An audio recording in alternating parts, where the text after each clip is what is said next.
Olá, pessoal! Nesta aula, nós vamos ver um pouco sobre como surge, como desenvolve-se a cidade da Vitória de Santo Antão e, a partir disso, vamos entender as unidades administrativas ou a denominação as nomenclaturas pelas quais a cidade passou antes de chamar-se Vitória de Santo Antão como nós conhecemos. Vamos lá? Então, vejam só. Como surge a cidade da Vitória de Santo Antão? Inicialmente, a formação da cidade se dá lá no ano de 1626, quando um português chamado Diogo de Braga, pessoal, Diogo de Braga, Braga era o lugar de onde ele vinha, então Diogo de Braga estabeleceu-se com sua família às margens esquerdas do rio Itapacurá, esse rio que banha nossa cidade.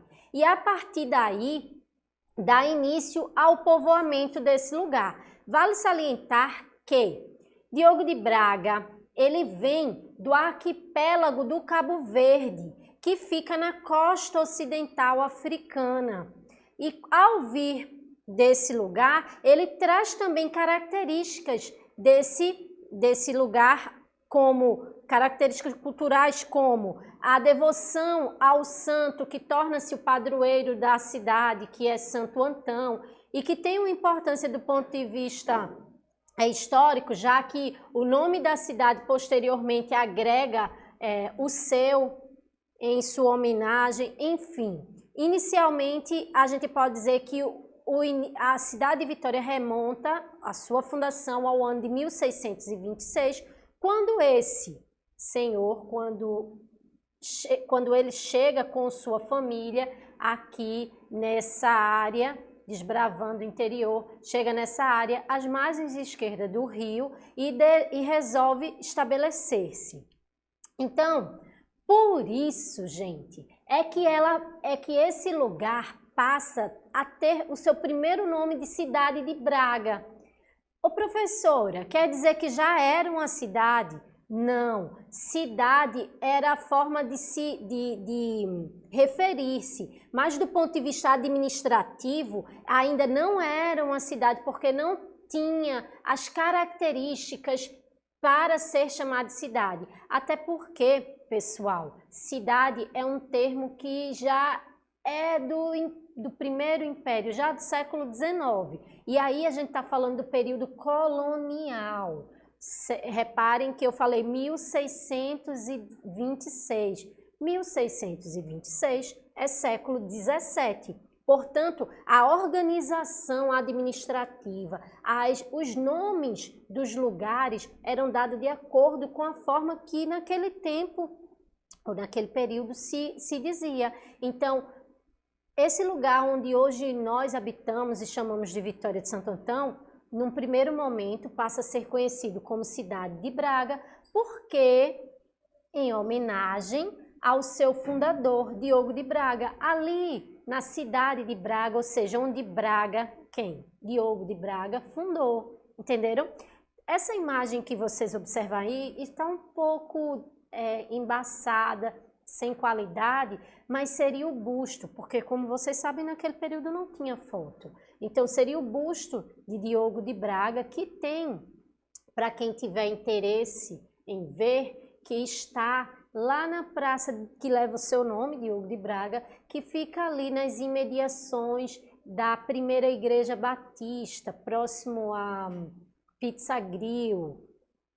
Então, eu coloquei para que vocês pudessem, mesmo que de forma bem incipiente, saber de quem estamos nos referindo. Estamos nos referindo a essa pessoa, Diogo de Braga. Claro que não tinha foto nesse período para registrar a sua imagem, por isso o busto representativo. Então, num segundo momento, esse lugar onde nós moramos hoje, que chama-se Vitória de Santo Antão, passa a ser chamado de povoado de Santo Antão da Mata.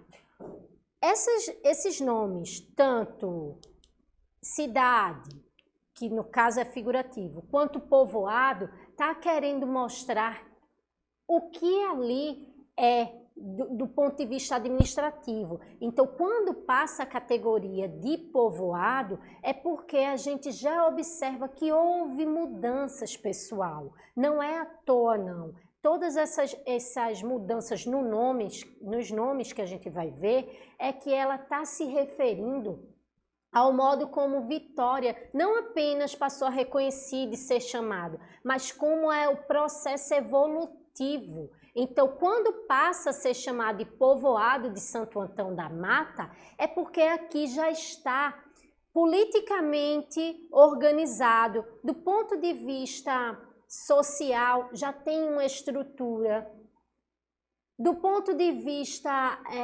administrativo. Então, você pode, a partir daí, entender, olha, se passa a ser chamado de cidade logo no início, mas só em homenagem ou uma forma de se referir ao lugar onde Diogo de Braga fundou, mas povoado, ali realmente já tem uma organização, não é mais um lugar que tem uma família que habitou e foi desenvolvido posteriormente, não.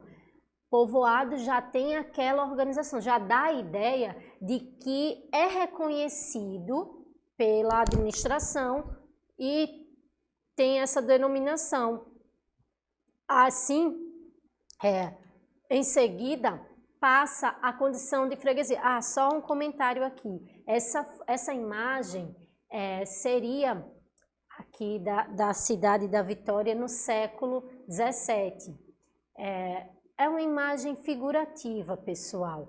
No entanto, essa seguinte não corresponde ao século em que está sendo apresentado aí, não. Eu coloquei de forma apenas ilustrativa, tá?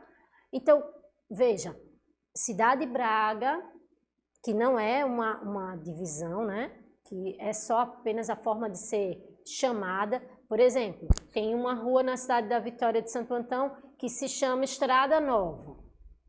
O nome da rua não é Estrada Nova, o nome da rua é Eurico Valoar, mas ela ficou conhecida assim desde do seu início. A mesma coisa Vitória, o nome inicial ela não era uma cidade, não era a cidade de Braga, mas era a forma como ela ficou conhecida porque o seu fundador era Diogo de Braga, certo? Então, a primeira nomenclatura, que é o povoado, né, a primeira divisão administrativa, povoado, e agora, no século XVIII, freguesia.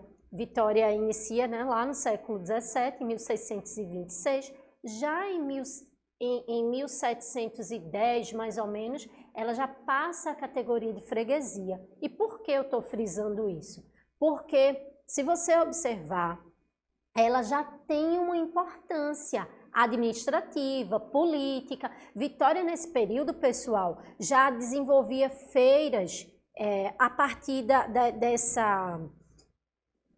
dessa formativa de comércio que se tinha aqui, importante, já era um centro comercial. É claro que, quando eu falo centro comercial, é respeitando o que era um centro comercial naquele momento, bem diferente da ideia de centro comercial que a gente tem hoje, tá? Então, o que é que eu estou querendo chamar a atenção para aí?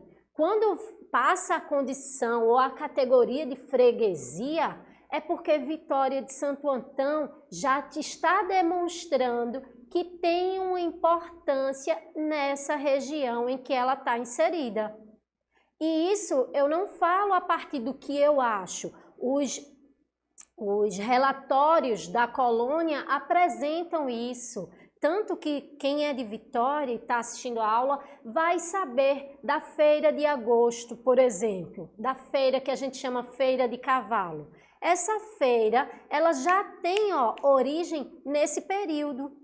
Isso é importante a gente frisar. Por quê? Porque quando ela vai mudando de nome, povoado, freguesia, não é porque as pessoas quiseram, acharam bonito, não. É porque está mostrando que ela está passando por um processo de evolução, tá, gente?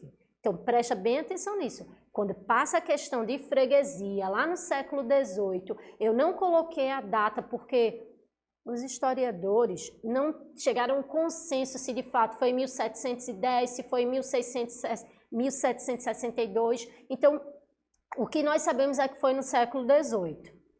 Isso é que é importante. O mais importante que saber datas é saber a importância de ser uma freguesia. Uma freguesia era um lugar que estava socialmente, economicamente desenvolvido ou em processo de desenvolvimento. E quando Diogo de Braga chega lá, ele já estabelece uma forma de organização econômica ou de provimento a partir da criação de bovinos, a partir da agricultura, e isso fortaleceu-se.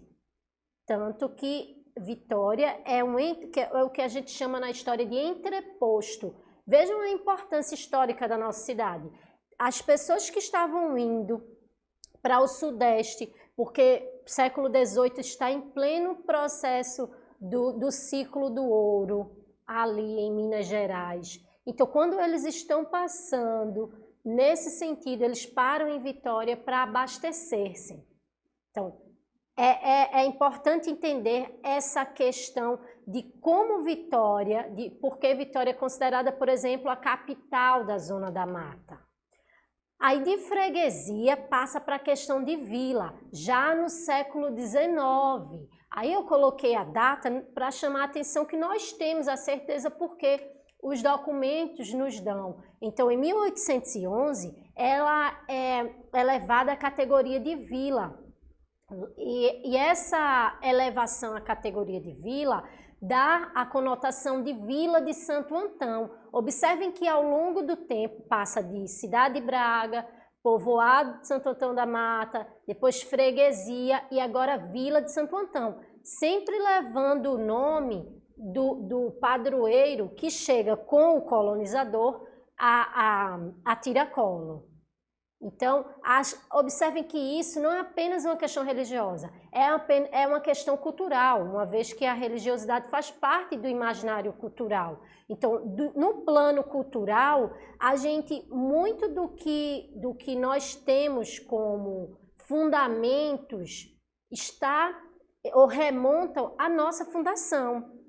Então, século XVIII é levado à categoria de freguesia e no século XIX, 1811, século XIX, tá, pessoal? É elevada à categoria de vila, que dizem alguns estudiosos que é uma das denominações mais importantes. Já em 6 de maio de 1843, observem que eu frisei a data, o ano e o dia e o mês. Por quê?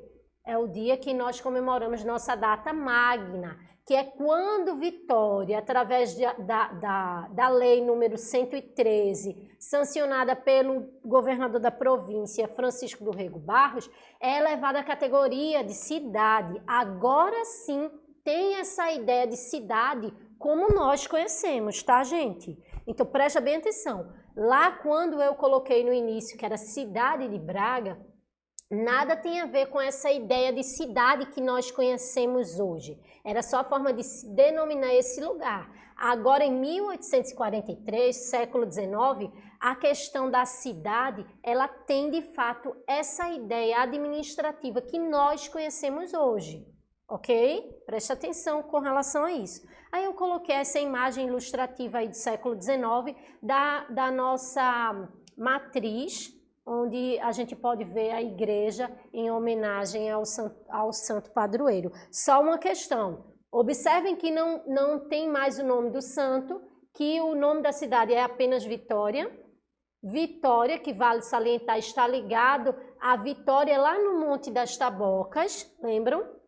Então, em homenagem à Batalha das Tabocas, e que foi uma batalha vitoriosa, coloca-se o nome da cidade de Vitória. O nome do santo já sai. Posteriormente, ele volta. Em 1939, mais ou menos, agrega-se o nome Santo Antão à Vitória. Por quê, professora?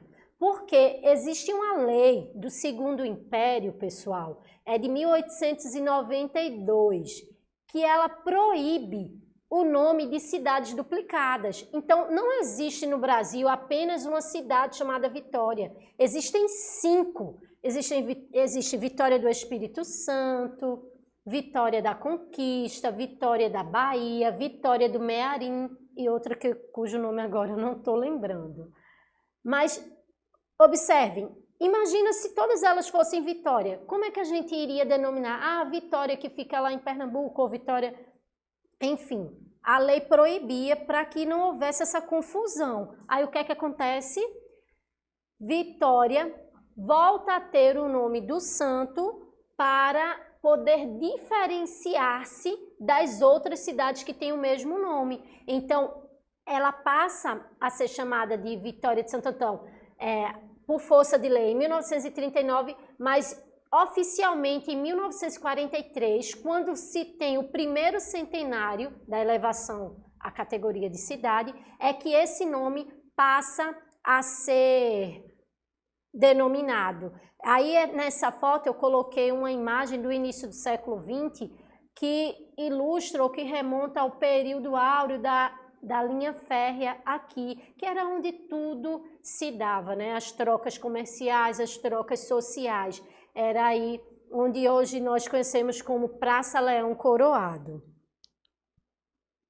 Alguns dados com relação a essa evolução da nossa cidade, o último censo mostrou, do ponto de vista da composição étnica, que Vitória ela tem um percentual de brancos, negros, pardos, amarelos e indígenas que está aí colocado nessa imagem. Do ponto de vista de tudo isso aí que a gente estudou até agora, da importância histórica, nos dias atuais a gente pode dizer que Vitória, considerando uma série de indícios, é um dos municípios mais importantes da sua mesorregião.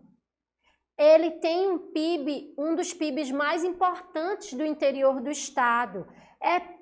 Pode ser considerado polo acadêmico, polo industrial e polo comercial. Então, o que nessa aula a gente quis apontar, pessoal, não foi apenas a evolução geográfica, a evolução histórica da cidade, mas como essa cidade representa do ponto de vista econômico para o nosso país, do ponto de vista social. Imaginem que Vitória de Santo Antão é a terra de onde vem Mariana Malha, é a terra de onde surge Osman Lins, um dos maiores escritores da língua portuguesa.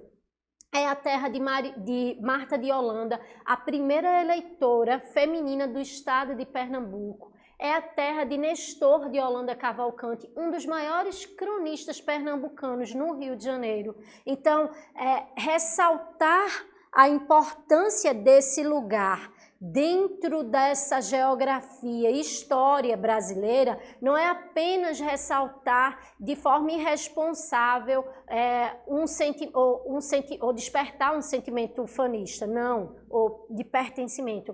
É reconhecer que a historiografia tem que considerar todos os pontos, que todos eles são importantes para a gente entender o nosso país. Por isso, pessoal, eu agradeço a atenção de vocês e aguardo num próximo momento para a gente discutir mais sobre história, ok? Tchau!